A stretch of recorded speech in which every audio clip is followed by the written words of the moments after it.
adalah orang yang ketika berdiri itu fidawam la fibtidail qiyam.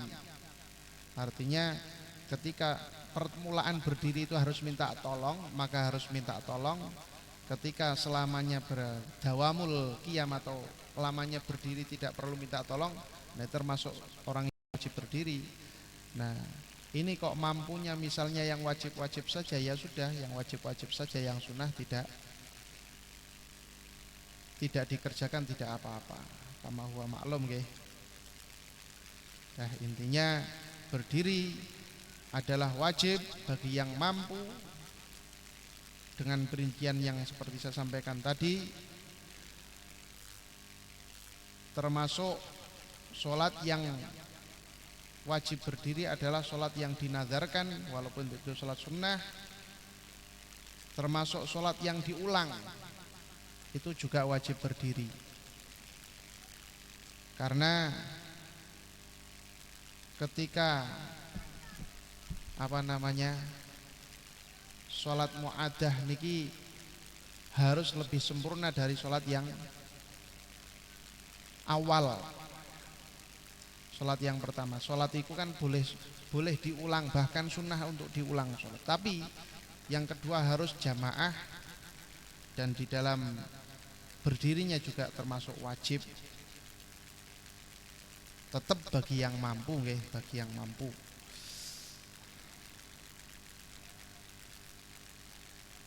Kemudian di dalam sholatnya anak kecil, ini juga wajib berdiri, walaupun sholatnya anak kecil ini belum wajib, tapi berdirinya sudah dihukumi wajib. Sampai jelimet. Dah, intinya berdiri wajib bagi yang mampu. Kalau anak kecil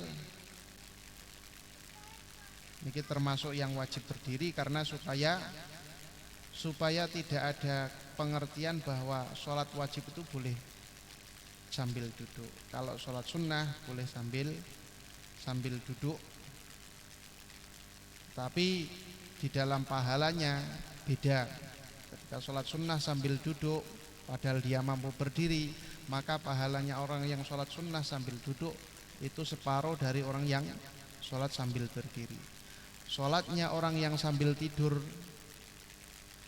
dan tidurnya ini tidur miring kayak jenazah orang yang dikubur itu, maka itu separohnya dari orang yang sholat sambil duduk. Di dalam sholat tidur itu yang pertama yang wajib adalah sholat tidur sambil miring. Kalau dia mampu tidur sambil miring ke kanan, artinya anggota badannya itu sebelah kanan, anggota kiri sebelah kiri, sebelah atas, anggota kanan sebelah bawah, anggota kiri sebelah atas, tidur miring. Kalau di Indonesia kepalanya itu berada di utara, kakinya di selatan, maka itu wajib. Tidur sambil miring seperti itu wajib kalau mampu. Jadi orang-orang sakit itu kalau mampu sambil miring, ya wajib sambil miring dulu. Kalau tidak mampu baru boleh sambil melumah. Yang mana melumahnya itu kepalanya agak diangkat dengan cara diganjal bantal di bawahnya, supaya kepalanya menghadap ke kiblat, tidak menghadap ke atas. Itu kalau sholat sambil tidur melumah, tapi syaratnya miring, tidak mampu. Ini bagi yang sholat fardu. Kalau sholat sunnah, walaupun mampu sholat sambil miring, boleh sholat sambil tidur telentang atau melumah. Kalau melumah ya kakinya otomatis di kiblat, kepalanya di arah lawan kiblat tapi agak diangkat.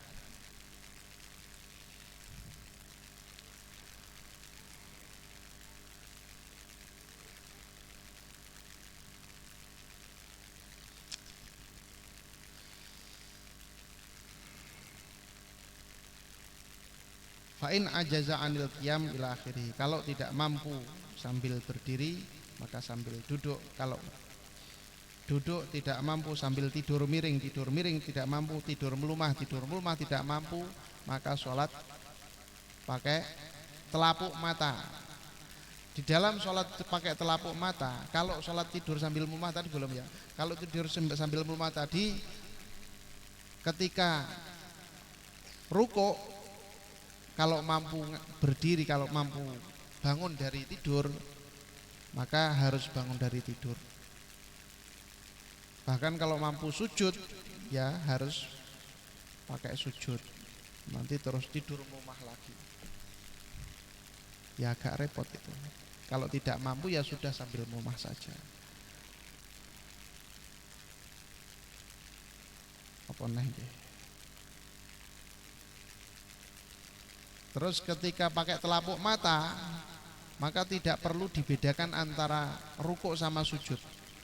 Karena sulitnya membedakan mana itu yang kedip rukuk sama kedip sujud.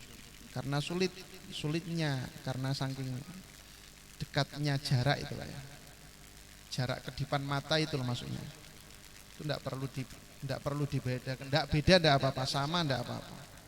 Itu kalau ketika pakai kedipan mata. Lah, ini menunjukkan bahwa sholat itu wajib bagi setiap orang Islam. Kalau enggak Islam ya terserah, wong enggak Islam yang sudah balik dan punya akal. Kalau belum balik ya belum wajib. Kalau tidak punya akal walaupun balik juga tidak wajib. Yaitu yang tidak wajib sholat ya cuma itu, orang kafir, anak kecil yang belum balik, atau sudah balik tidak punya akal, atau kayak contohnya orang gila. Baru tidak wajib sholat. Kok ada orang ngaku-ngaku sudah mencapai derajat yang sholatnya itu tidak kelihatan, ngapusi. Ngapusi. Ono wong ngaku-ngaku aku wis derajatku ki hakikat. Sholat saya itu cukup di hati. Sampean cik derajate cah TK, cik derajat syariat, kudune sholat sing ketara mata, yang kelihatan mata.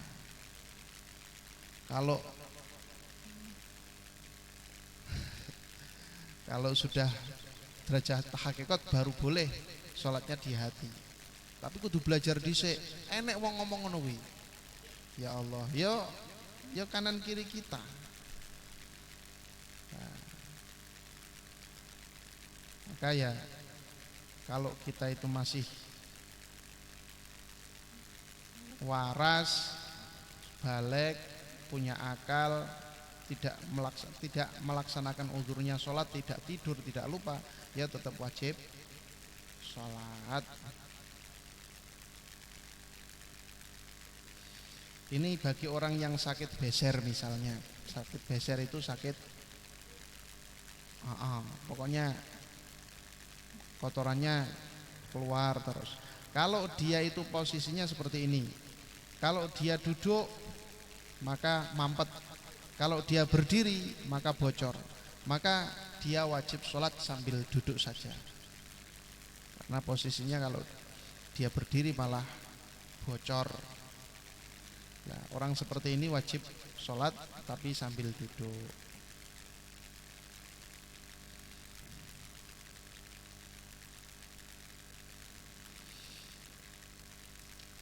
Mungkin masalah berdiri, niat belum ya, niat sing perinci belum. Takbir ini ada yang perlu dibahas. Kadung engkongko lali. Monggo ditanyakan. Kalau bisa dijawab, kalau tidak bisa PR. Oh Mbah Dur dengan Mbah Dur. Kalau ra iso Mbah Dur.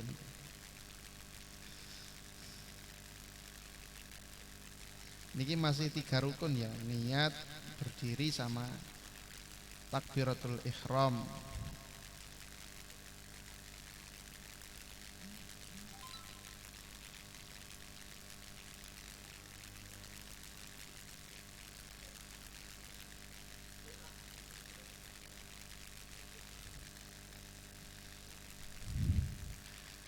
Kalau tidak ada langsung lanjut mawon. Kita bahas niat yang istihdzar tadi sama mukoronah. Di dalam niat itu yang wajib ada 4. Kemudian di dalam perincian tata cara niat tadi, kalau sholat fardu yang wajib 3, sholat sunnah 2, sholat sunnah yang punya waktu, yang punya nama 2, yang tidak punya nama sholat sunnah mutlak itu cuma 1. Seeling Pak ya. Jadi qasdu ta'yin sama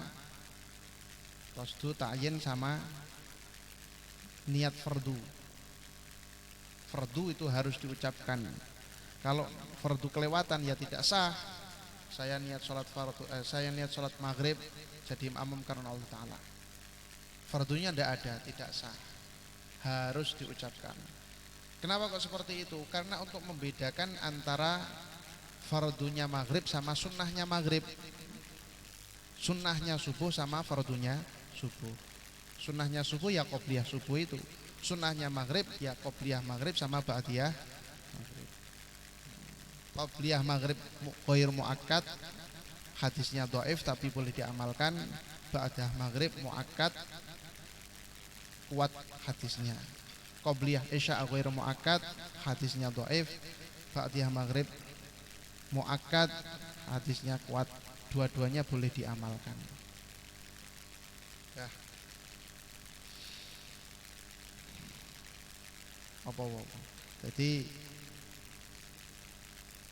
niat fardiyah itu hukumnya wajib. Tapi kalau ibadah sunnah, kalau ada namanya maka sunnahnya tidak. Kalau ibadah sunnah maka tidak wajib. Sunnatan lillahi ta'alanya tidak wajib. Yang wajib itu menyengaja sholat, usolli. Yang kedua menamakan sholat, namanya sholat disebutkan. Ba'diyah maghrib, qobliyah maghrib, ba'diyah isya, qobliyah isya, dan seterusnya. Sholat tahajud itu sholat sunnah mutlak ya. Misalnya yang sholat witir, sholat taraweh dan seterusnya itu tarawehnya diucapkan, witirnya diucapkan. Kalau tahajud niki mutlak, sholat sunnah mutlak. Sholat sunnah mutlak itu apa tuh? Sholat sunnah yang seandainya tidak disebut namanya itu tetap sah. Kayak sholat sunnah tahiyatul masjid itu Pak. Sholat sunnah tahiyatul masjid itu tidak perlu ngomong tahiyatul masjidnya, tapi sunnah diucapkan baik.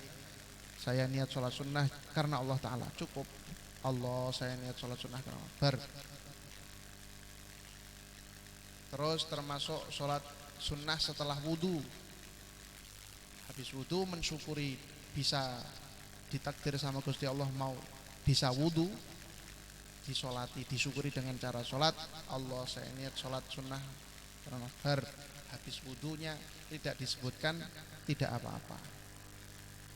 Termasuk sholat sunnah masuk rumah, sholat sunnah pergi dari rumah, sholat sunnah dapat kenikmatan yang besar. Termasuk sholat sunnah mau usaha. Banyak sholat sunnah itu tidak ada batasnya, tidak ada jumlah batasnya berapa, tidak ada.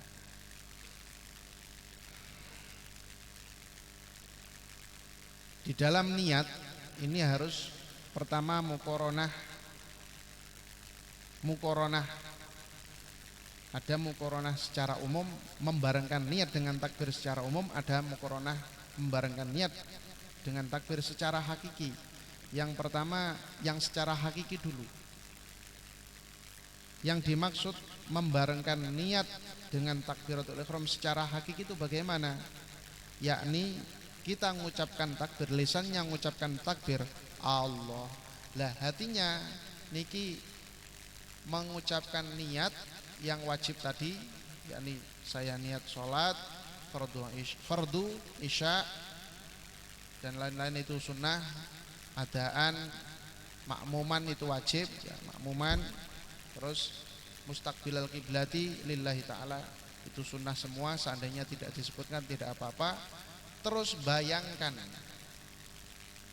menghadirkan, dan ayo bayangkan, menghadirkan gerakan sholat, pekerjaan sholat, mulai takbir sampai salam di dalam hati, dihadirkan semuanya di dalam hati secara terperinci.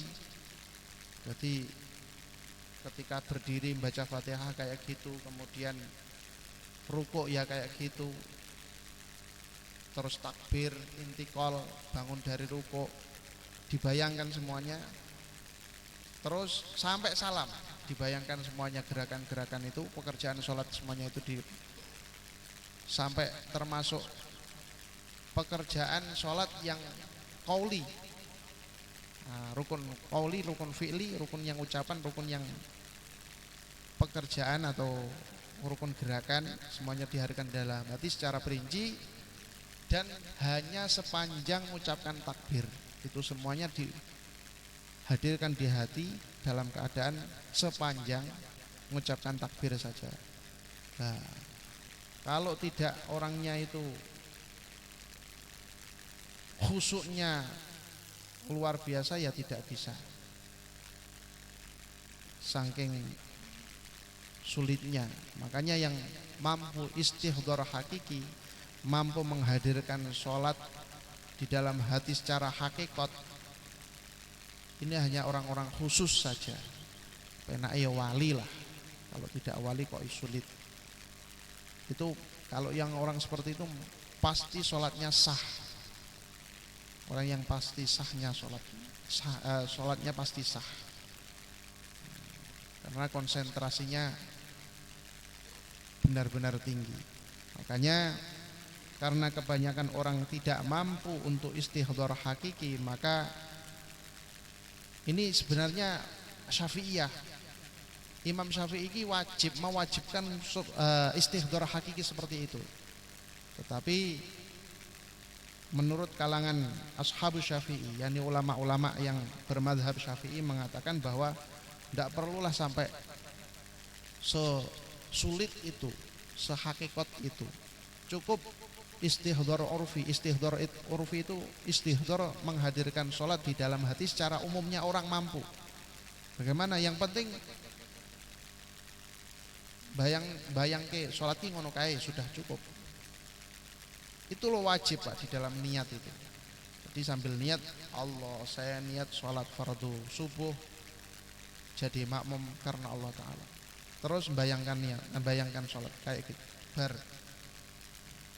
Makanya kalau orang-orang pesantren ini yang pengen ngamalkan ini secara benar, kadang-kadang takbirnya gak dadi-dadi, bolak-balik takbir, akhirnya malah jadi was-was.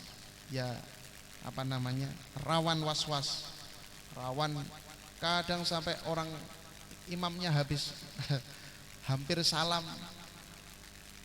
ini dari takbir agak dadi-dadi, ini sudah wah di apa iki bun-bune wis nangkring setan sing lemu tenan.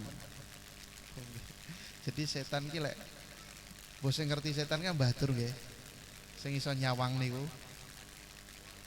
Jadi setan itu Pak, kalau berhasil menggoda, dia seger lemu. Tapi kalau tidak mampu nggoda, dia lemes kuru. Dadi cilik, akhirnya selamanya tidak mampu nggoda. Nenek sampai kena was-wasi setan dan setannya berhasil dan orangnya tergoda beneran, nangkring ning dhuwur bun-bunan gek lemu setan. Pon. Kane ya kita pakai istihdzar urfi saja, terus muqaranah urfiyah. Muqaranah urfiyah itu bagaimana? Membarengkan niat sholat itu pokoknya masih di dalam ucapan takbir. Jadi ngucap niat di dalam hati tadi pokoknya masih posisi di dalam lafaz takbir. Ojo turah, artinya wis Allahu Akbar, wis roknya sudah diucapkan, niatnya urung selesai. Bahasane Kanjeng Nabi apa tenan? Dan itu termasuk Ya enggak pas. Jadi Allahu Akbar wis selesai bar tapi niate sing wajib-wajib belum selesai. Ini termasuk tidak pas, tidak menyebabkan sholatnya juga tidak sah. Yang penting masih di dalam takbir gitu lah Pak. Mbuh di awal, mbuh di tengah, mbuh di akhir, yang penting niatnya selesai. Selesainya mbuh dari awal. Artinya urung sampai roknya bar sudah selesai, atau selesainya baru di tengah-tengah hampir bar, atau bahkan ya pas selesai lagi selesai niatnya, tapi ngawalnya tidak sampai mulai dari hamzahnya A. Tapi kalau muqaranah hakikiyah, membarengkan niat secara hakiki dengan takbiratul ihram, ya tadi mulainya hamzahnya A, Allah, itu sudah mulai niat, dan ditambah istihdhar hakiki dan menghadirkan gerakan sholat mulai takbir sampai salam sampai selesai bar, dan tidak terlalu panjang mengucapkannya, tidak terlalu pendek mengucapkan takbir. Jadi Allahu Akbar itu sudah niatnya selesai, menghadirkan niat mulai awal sampai akhir selesai. Itu namanya muqaranah hakikiyah, dan tidak semua orang mampu. Mampunya semua orang rata-rata, yang penting Allah, ketika mengucapkan Allah itu niat sholat dihadirkan di dalam hati, walaupun tidak sampai bareng tenanan, bareng secara hakikat, tidak apa-apa, itu sudah dianggap cukup. Nah, jadi sing istihdhar hakiki kersane Mbah Dur mawon, kita nggak usah.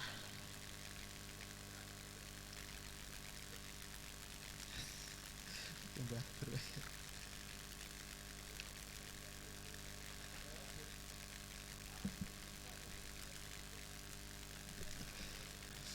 Ya Allah, pun paham nggih masalah niat. Jadi lek enek wong kok takbire cuwepet Allahu Akbar, pasti ra niat. Datang Allahu Akbar. Lek ditakoki, "Lah kapan niatnya?" Ya tadi mau berangkat tadi. Oh, itu bukan niat, namanya apa? Azm. Azm itu belum niat, namanya niat ya pas. Itu semua ulama madzhabul arba'ah yo ngoten niku, kabeh seperti itu.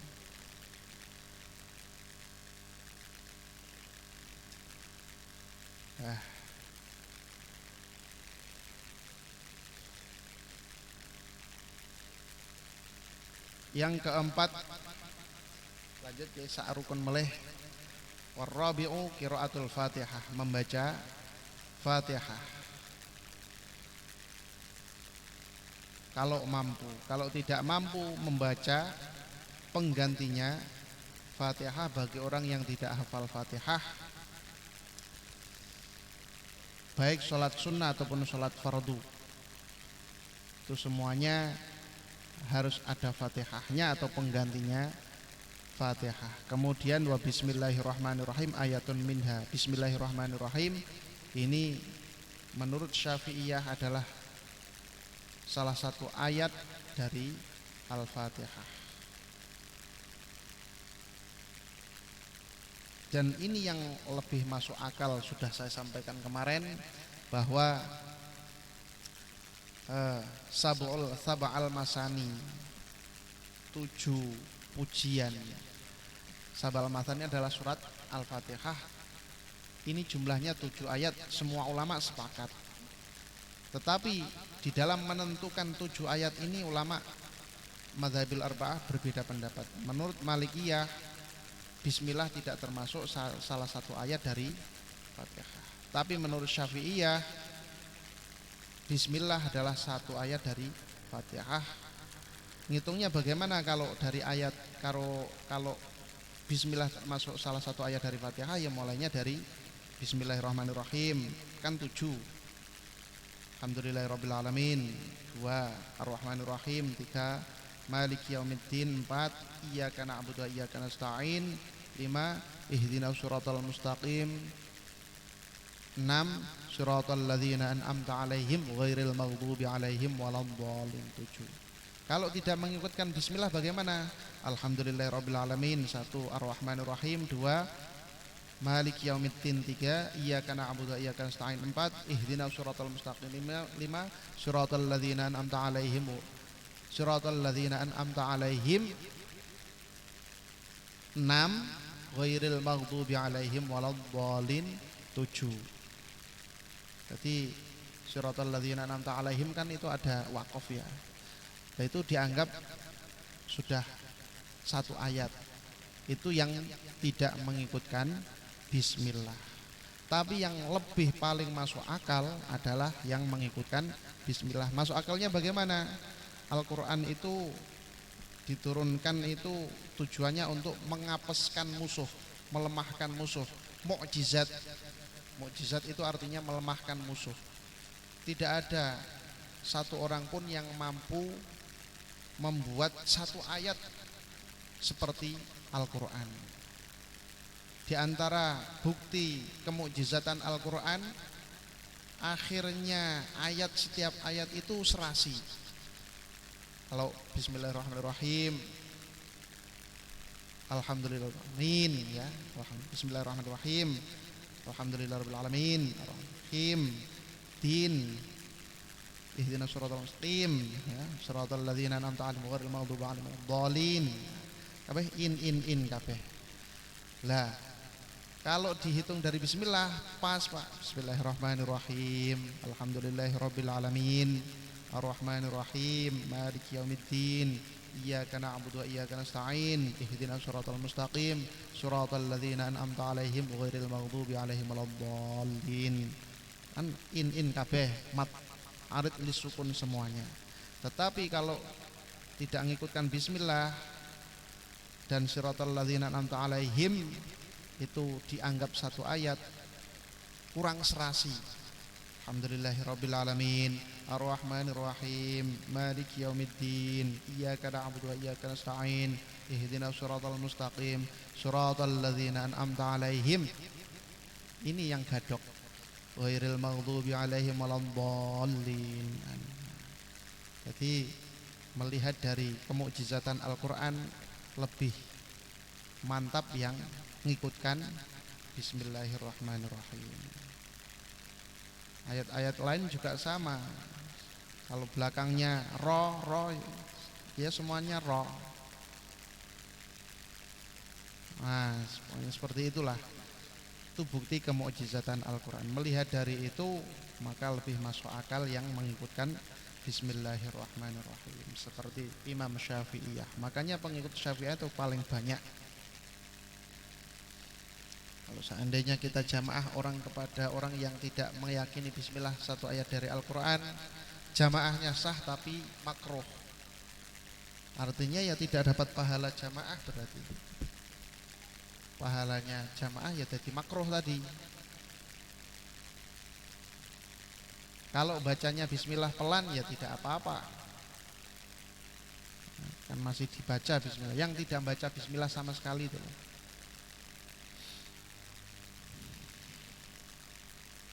Di dalam Fatihah niki banyak syaratnya, jumlahnya ada 11. Yang pertama, harus didengar oleh diri kita sendiri yang baca.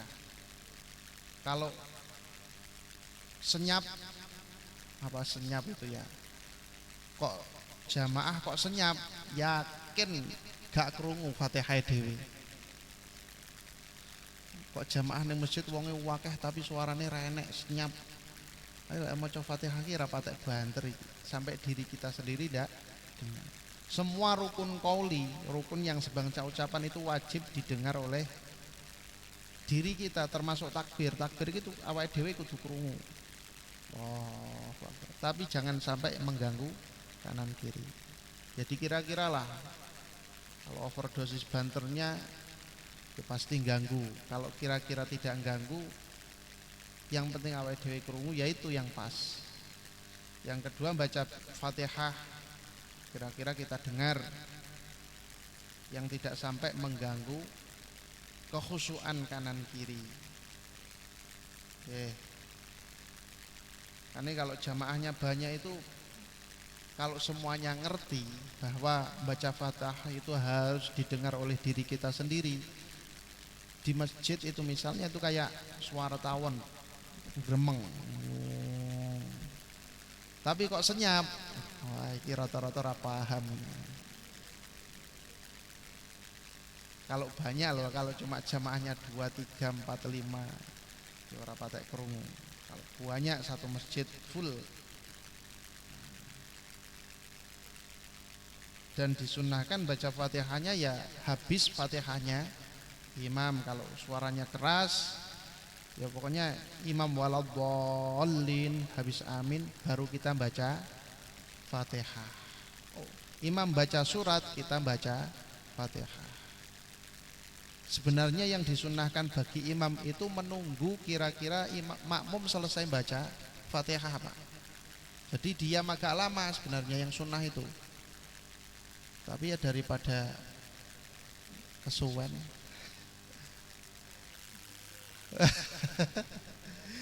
Yang benar sebenarnya kayak gitu, yang benar gitu.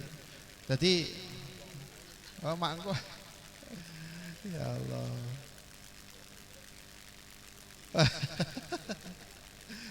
Enek jarake titik wis disuudzoni kayak gitu ya. Lah nggih sing suudzon makmum iki kok meneng ae, jangan-jangan mikir surat gak nemu-nemu. Padahal yang sunnahnya seperti itu ya, kira-kira makmum selesai baca Fatihah baru imam mulai baca surat. Ya gak panjang itu ya. Yang dibuat takdir itu ya kira-kira makmum selesai baca surat Alam Taro ya, kira-kira 5 sampai 7 surat. 7 ayat maksudnya. 5 sampai 7 ayat. Kira-kira seperti itu. Nah, jadi diam dulu yang benar, yang sunnah kayak gitu. Nah, tapi ya langsung enggak apa-apa, enggak apa-apa. Kenapa tujuannya? Supaya makmum ini mendengarkan semua bacaan imam, mulai yang wajib dan yang sunnah. Baca surat kan sunnah. Nah, niki tujuannya.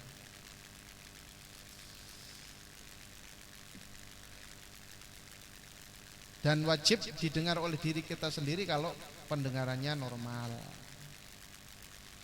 Kalau pendengarannya tidak normal ya tidak wajib. Bahkan kemarin tidak wajib sholat ya. Orang budek itu termasuk tidak wajib sholat. Penak Pak. Kan ini budek wajib. Yang pertama orang budek, yang kedua orang buta. Budek dari lahir yang boleh tidak sholat itu. Kalau budeknya sudah tua ya.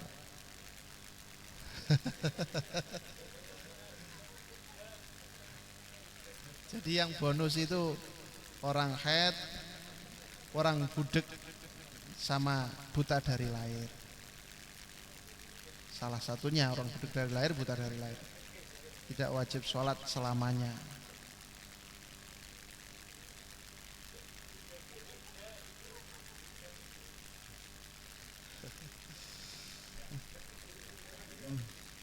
Tapi yang kalau misalnya orang budek kok panggah sholat ya bagus.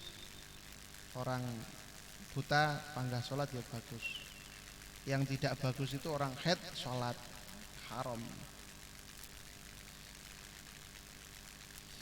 Haid nongkrong ning masjid haram.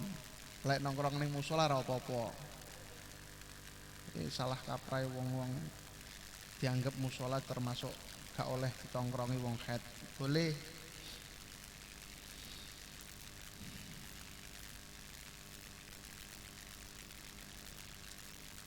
Kalau syarat-syarat yang lain dari masalah bacaan Fatihah ini ya harus bahasa Arab, harus tidak lahan, tidak boleh diterjemahkan, boleh pengganti Al-Quran tapi berupa zikiran-zikiran atau ayat-ayat dari Al-Quran yang dia hafal sebagai pengganti dari Al-Quran kalau tidak mampu pengganti Fatihah kalau tidak mampu baca Fatihah. Ini ada jimat faidah ma quri'at Fatihatul Kitab ala waja'in arba'ina marrah illa dhahaba. Fatihah itu kalau dibaca 40 kali, dibacakan ke penyakit apapun 40 kali pasti hilang penyakitnya. Ini Fatihah.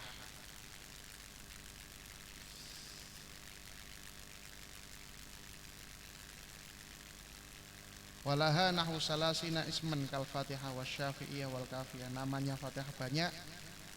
Al-Fatihah, kemudian Syafiyah. Syafiyah itu ayat atau surat yang menjadi penyembuh segala penyakit. Kafiyah, ayat atau surat yang menjadi pencukup segala kebutuhan, dan banyak lagi. Itu masalah penamaan Fatihah. Intinya yang paling penting di dalam sholat Fatihah itu kita harus dengar dengan Fatihah kita sendiri. Termasuk takbir harus kita mendengar takbir kita sendiri. Yang wajib kan 5 ya. Pertama takbir, kedua Fatihah, terus tahiyat akhir. Tahiyat akhir itu bacaannya harus kita dengar oleh telinga kita sendiri. Kalau tahiyat awal tidak dengar tidak apa-apa. Kemudian sholawat di dalam tahiyat akhir harus didengar oleh diri kita sendiri. Salam, ucapkan salam assalamualaikum warahmatullah. Salam pertama itu wajib didengar oleh yang sholat atau diri kita sendiri. Pon jam 10 luweh. Niki menyampai pembahasannya nyampe Fatihah, mungkin ada pembahasan-pembahasan yang perlu ditanyakan, dibahas, monggo.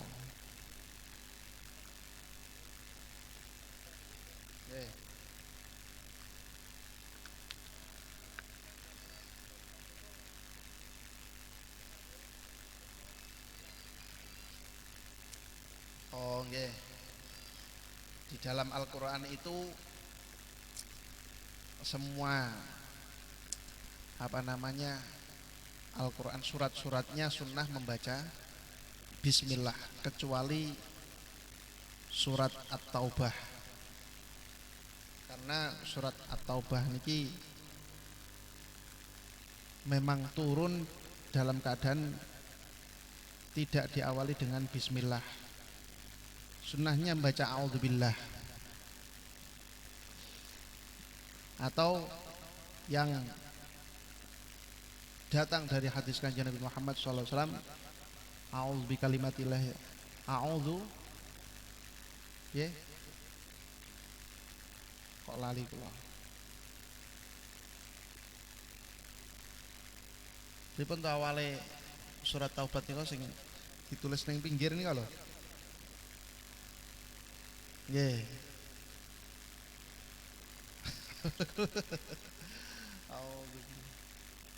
A'udzu billahi minan nari wa min ghadabil jabbar, al-izzatu lillahi wa li rasulillah wa lil mu'minin. Terus bara'atum minal musyrikin wa rasuluh, bara'atum minal musyrikin wa rasuluh, dan seterusnya. Baik di awal surat ataupun mandek. Misalnya sekarang bacanya cuma sampai sehalaman, besok ngawalinya ya tetap tidak disunahkan baca a'udzubillah, tidak disunahkan baca bismillah, langsung a'udzubillahi minasyaitonirrajim. Nah, niku surat At-Taubah, hanya surat At-Taubah saja. Kalau yang lain-lain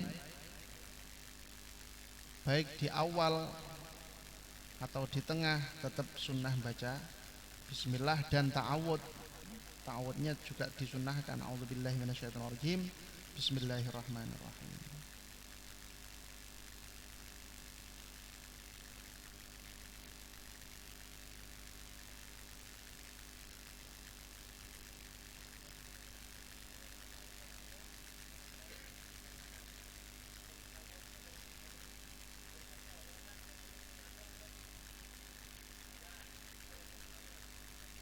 Kalau baca bismillah ya hukumnya tidak sampai dosa, makruh. Namanya sunnah, kalau dilakoni makruh.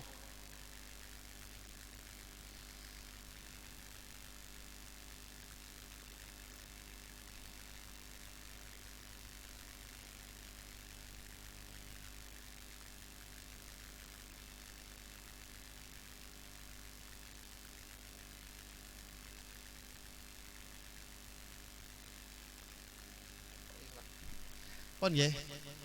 Pon to. Surat At-Taubah.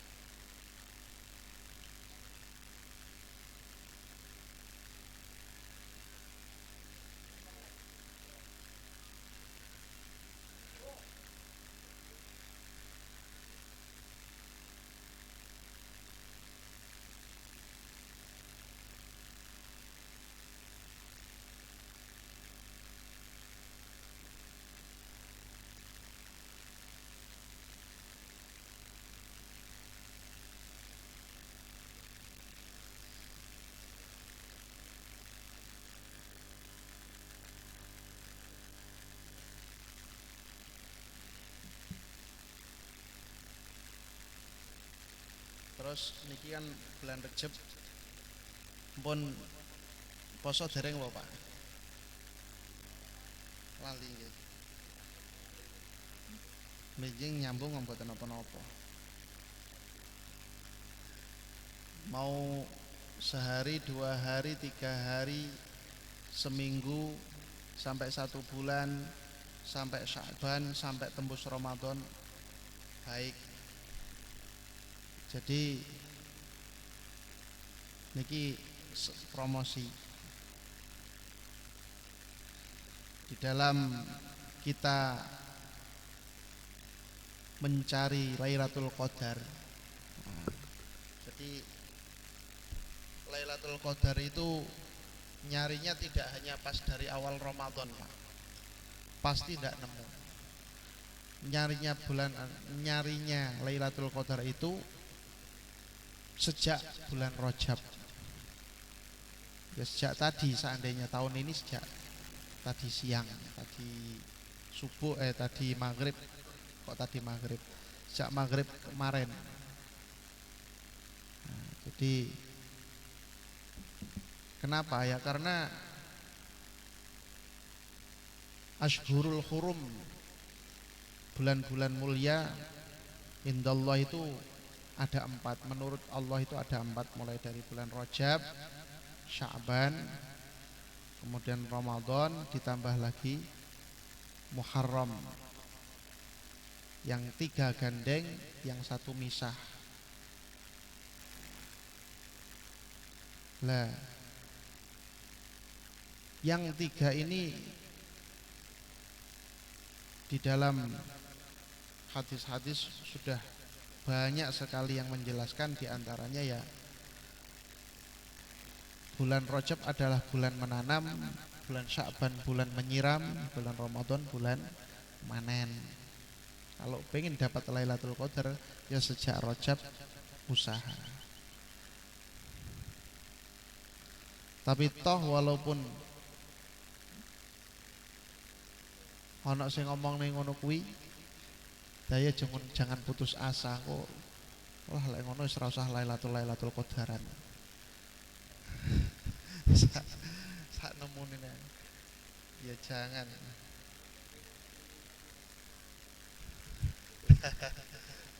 Lah wis paham nggih. Pancen kenyataane ngoten niku, Pak.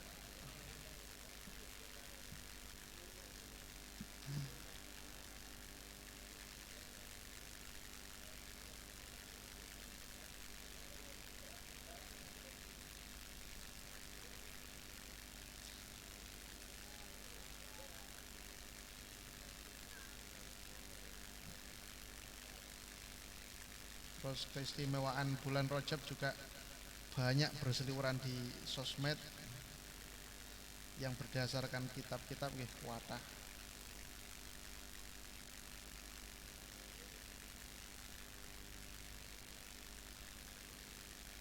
Jadi intinya belum terlambat Yang puasa mulai nanti juga boleh, mulai besok juga bagus. Tidak puasa ya tidak apa-apa. Yang paling penting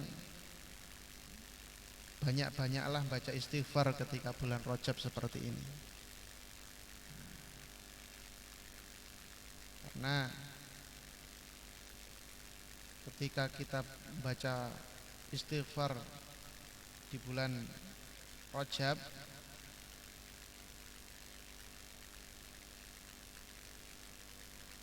banyak yang hadis mengatakan sing masuk surga, sing diampuni dosane sepanjang hidupnya.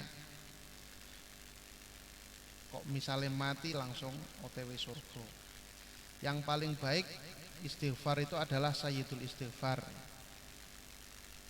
Allahumma anta rabbi la ilaha illa anta khalaqtani wa ana abduka wa ana ala ahdika wa ba'dik mastata'tu a'udzu bika min syarri ma sona'tu abu'u laka bi ni'matika alayya wa abu'u bi dzambi faghfirli fa innahu la yaghfiru dzunuba illa anta. Dan ini sayyidul istighfar ini tata keramanya itu luar biasa, Pak. Artinya kita itu ora ujug-ujug njaluk ngapura ning Gusti Allah. Kalau astagfirullahaladzim itu istilahnya kurang tata krama. Kayak misalnya kita mau hutang itu loh kan, sepindah silaturahim kamping kalih, alhamdulillah sami kepanggih, sami wilujenge, sami selamete. Karena nek kok dimai, Pak. Ayo sarep nyilih duit lho. Lek ujuk-ujuk langsung aku nyilih duite. Ya rada sing disili rada abot lah. Tapi lek pertama wis mukadimah ngono kuwi wah. Iki lek sing nyilih duit menden ra kepenak lek ra nyilih. Begitupun istighfar ini muji Gusti Allah. Memang awake dhewe ndonga iku sing apik, ndongane titik, pujiane sing akeh. Seperti ini, Allahumma anta rabbi, ya Allah engkau adalah Tuhanku, tidak ada Tuhan selain engkau, la ilaha illa anta khalaqtani wa ana abduka, saya ini engkau lah yang menciptakanku dan aku adalah hambamu. Ini urung dongo kan. Wa ana ala ahadika wa wa'adika mastata'tu, saya ini akan berusaha menepati janji kepada engkau. Janji kapan? Ya dulu. Jadi dulu masih di dalam arwah kita semuanya itu dijanji. Hei kabeh makhlukku, aku ki Tuhanmu apa udu? Bala pripun niku? Bala antara bina pripun? Apa iya jenengan adalah Tuhan kami. Lambasan lahir enek sing ngakoni, nek sing ora ngakoni. Lah, ketika baca istighfar ini, ana ala ahdika wa wa'dik mastata'tu. Kula niki, saya ini adalah orang yang berusaha menepati janji kepada engkau semampu saya. Wis ngakonilah pokoke sak mampu kula Gusti wis. Lek gak mampu ya jenengan wis dawuh, engkau sudah berfirman la yukallifullahu nafsan illa usaha uta kullu ya'malu ala syakilati. Semuanya itu kita beramal di dunia ini ya sesuai dengan kemampuan kita, dan Allah tidak menuntut melebihi dari kemampuan kita. Makanya kita ngaku mastata'tu. Lah mulai ndonga, a'udzubika min syarri ma sana'tu, saya memohon kepada engkau, memohon perlindungan dari segala kejelekan yang aku perbuat. Abu'u laka bi ni'matika alayya, saya mengakui bahwa engkaulah yang memberi kami dengan kenikmatan-kenikmatanmu. Wa abu'u bi dzambi faghfirli. Terakhir niki, saya mengakui bahwa aku niki berbuat dosa kepada engkau. Saya ngakoni dosa kula, saya mengakui dosa saya, maka ampunilah salah saya yang tidak ada satupun orang yang mampu mengampuni dosa saya kecuali engkau. Nah niki Carane tata kramane ini level dhuwur banget. Ini dinamakan Sayyidul Istighfar. Perlu dihafal nih niki. Sayangnya tidak tak print. Kayak minggu depan ya rodok telat tapi ndak apa-apa. Masih Rajab Mas. Kalau bisa nyari ya dicari Pak. Allahumma anta rabbi la ilaha illa anta. Itu sunnah dibaca ketika bulan Rajab seperti ini. Kalau tidak itu ya istighfar setiap hari 100 kali, jangan ketinggalan.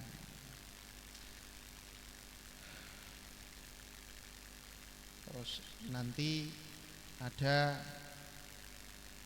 jaminan rezeki lancar juga. Ada amalan yang menjamin rezeki lancar ketika amalan ini dibaca di akhir Jumat bulan Rajab.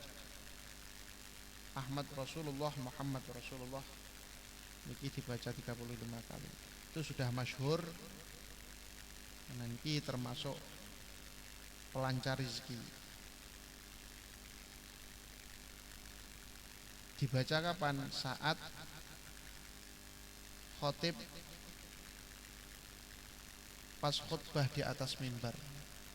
Jadi ya mari ya sambil ngrungokne khotib khutbah terus maca Ahmad Rasulullah Muhammad Rasulullah ping 35 kali. Jumat terakhir dari bulan Rajab pas khotib di atas mimbar.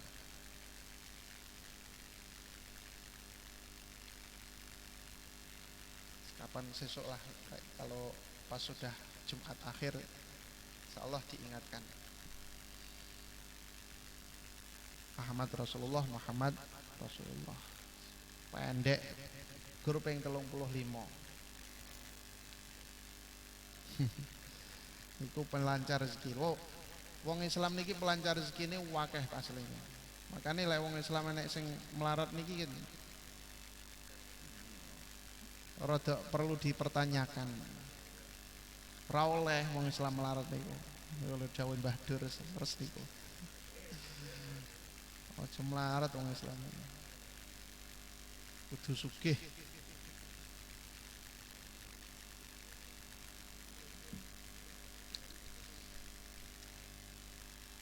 Sing kudune melarat ki jane ya non muslim wong ora tau nyembah Gusti Allah. Malah sugih. Pun iki masalah Rajab. Pokoknya mulai sekarang mulai menyingsingkan baju, ngenceng nih iket sarung. Ayo diperkencang ibadahnya untuk menyambut bulan Ramadan. Hari telung bulan, balik 2 bulan lagi kita sudah masuk Ramadan.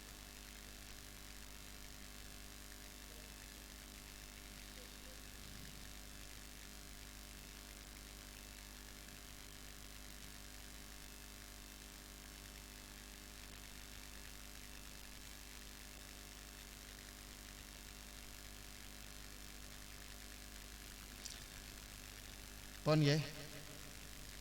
Pun wallahu alam bisawab. Al-Fatihah. A'udzu billahi minasyaitonir rajim. Bismillahirrahmanirrahim. Alhamdulillahirabbil alamin. Arrahmanir rahim. Maliki yaumiddin. Iyyaka na'budu wa iyyaka nasta'in. Shiratal ladzina an'amta 'alaihim ghairil maghdubi 'alaihim waladdallin.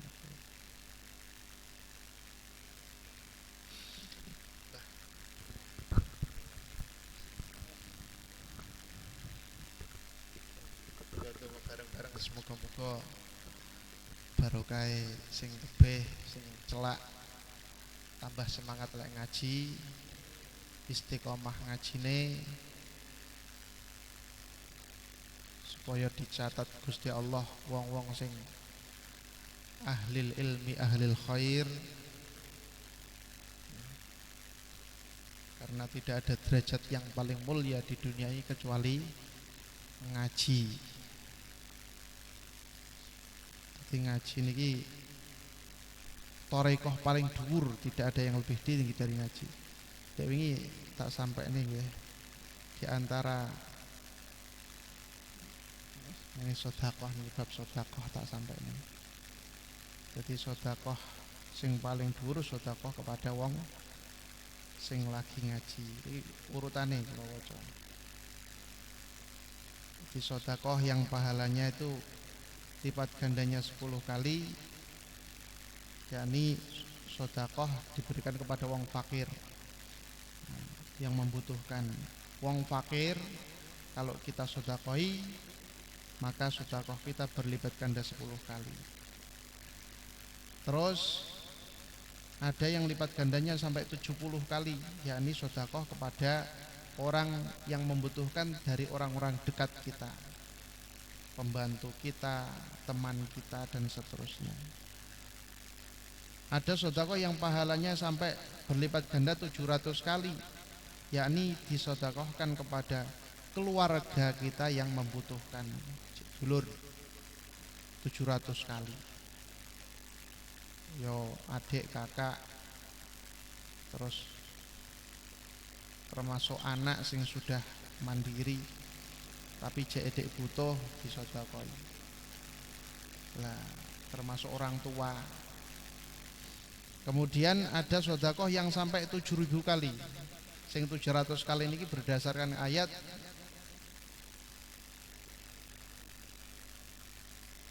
Matsalul ladzina yunfiquna amwalahum fi sabilillah kamatsali habbatin ambatat sab'a sanabila fi kulli sumbulatin mi'atu habbah.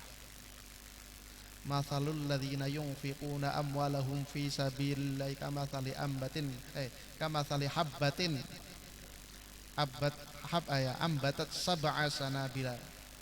Tapi orang yang bersedekah di jalan Allah, di antaranya adalah sedekah diberikan kepada kerabatnya yang membutuhkan, itu bagaikan satu biji yang memiliki 7 tangkai, yang setiap tangkai memiliki 7 bulir atau 7 buah-buahan, berbuah sampai yang memiliki 100 buah, yaitu habbah, memiliki 100 buah.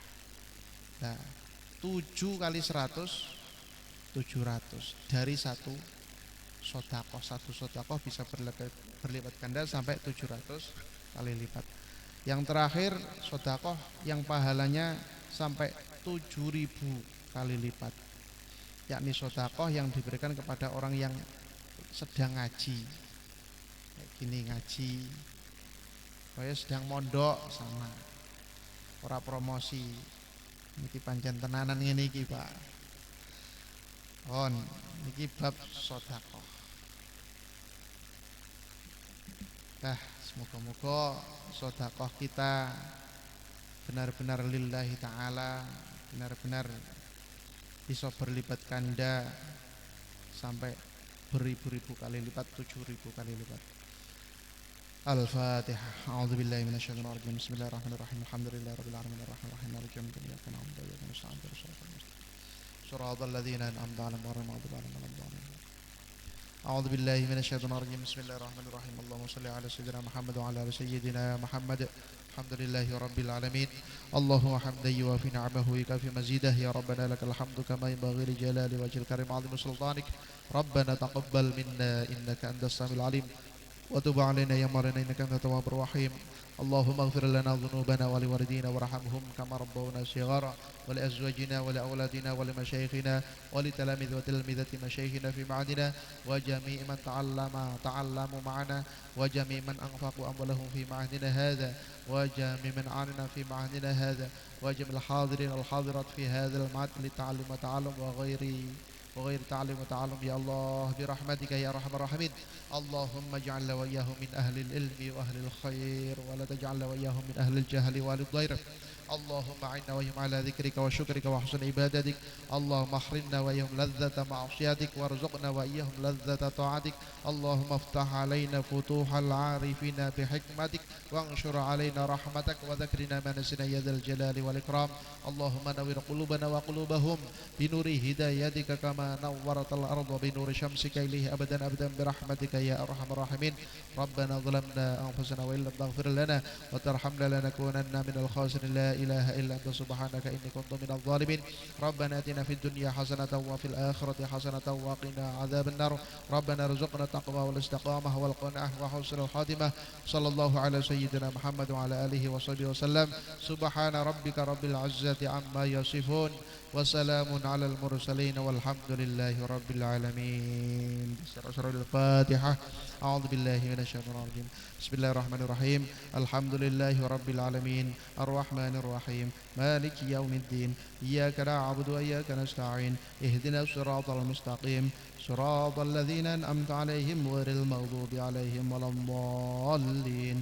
Rabbi fil waladi walil mu'minin amin ya rabbal alamin. Kurang lebihnya mohon maaf. Wal afu minkum. Wassalamualaikum warahmatullahi wabarakatuh.